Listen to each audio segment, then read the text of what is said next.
mungkin melihat percobaan terakhir orang-orang yang ingin berusaha memperpanjang masa jabatan presiden atau menambah periodisasi presiden. Dan orang-orang ini akan tampak terang benderang kali ini siapa saja orang-orang itu.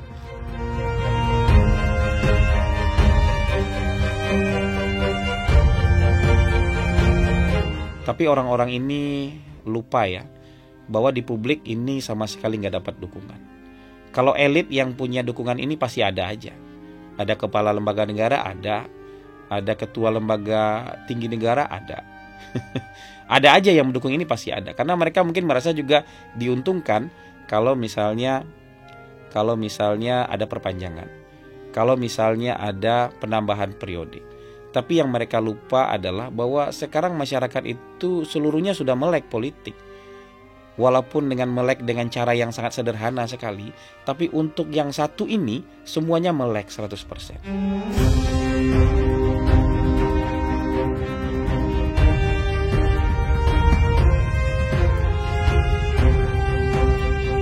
Ya ini yang buat menurut saya perlu menjadi perhatian dan yang jadi pertanyaan. Siapa yang paling diuntungkan dari keputusan pengadilan negeri ini? Apakah Partai Prima diuntungkan dengan keputusan bahwa pemilu harus ditunda? Menurut saya enggak. Partai Prima itu kan hanya diuntungkan dengan kalau keputusannya Partai Prima lolos verifikasi administrasi. Partai Prima lolos verifikasi faktual. Udah itu saja sampai dia diuntungkan. Kalau pemilunya ditunda dia sama sekali tidak diuntungkan. Kenapa? Itu artinya juga kalau bagi partai politik semakin lama pemilu berarti semakin lama kesempatan mereka untuk bisa berkuasa. Ini terlepas Anda senang atau tidak, suka atau tidak, tapi semua mata akan tertuju bahwa yang paling diuntungkan dengan keputusan ini adalah pemerintahnya Pak Jokowi. Kenapa? Ya pemilunya ditunda. Kalau pemilunya ditunda berarti Pak Jokowi tidak berakhir tahun 2024. Paling cepat berakhir nanti tahun 2025. Apalagi kalau ditunda-tundanya nanti tidak hanya problem produk hukum tapi juga ada problem teknis. Jadi bisa jadi 2026. Selesainya. Kan nggak mungkin kita hidup tanpa ada presiden. Jadi nggak bisa juga kita menolak fakta bahwa yang diuntungkan nanti, ini persepsi publik nih ya. Persepsi publik akan tertuju ke sana itu. Bahwa yang paling diuntungkan dengan keputusan ini adalah Pak Jokowi. Dan akibatnya persepsi negatif terhadap Pak Jokowi tidak bisa kita elakkan. Tidak bisa kita hindarkan. Apa persepsi negatifnya? Persepsi negatif itu paling nggak begini. Pemerintahan Pak Jokowi periode kedua ini tidak sanggup menyelenggarakan pemilu tepat waktu. Ya. Oh kan yang menyelenggarakan pemilu itu KPU. Iya, tapi kan KPU itu adalah panitia yang dibentuk oleh pemerintah. Panitia yang dibentuk dan dibiayai oleh pemerintah. 14 nama yang disodorkan ke DPR itu kan hasil pilihan pemerintah. Hasil pilihan presiden. Disodorkan ke DPR baru dipilih 7 oleh DPR. 7 yang dipilih oleh DPR itu mayoritas pasti didukung oleh partai koalisi pemerintah.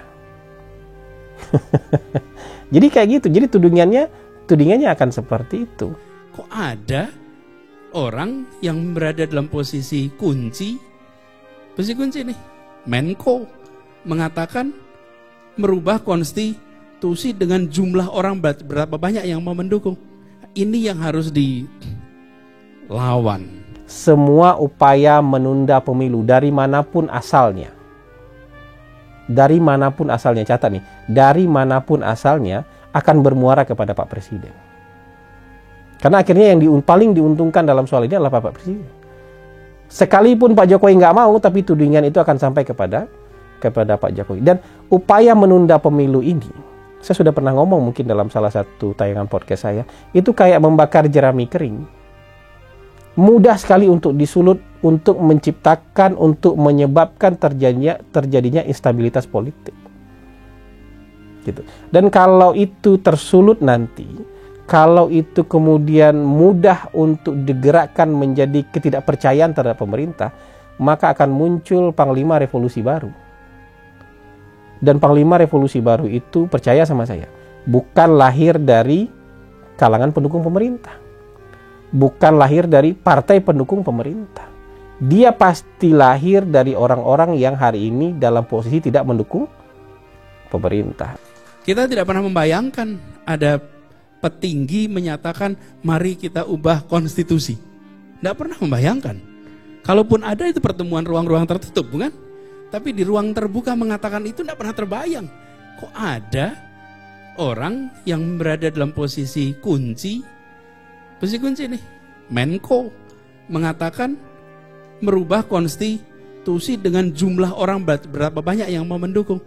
Ini adalah bukan menurun kualitas demokrasi kita tidak turun.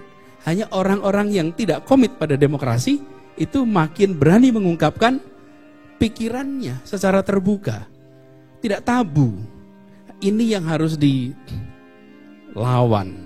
Kenapa? Ini bukan melawan orang, tapi ini adalah menyelamatkan semangat reformasi yang kita lakukan tahun 98.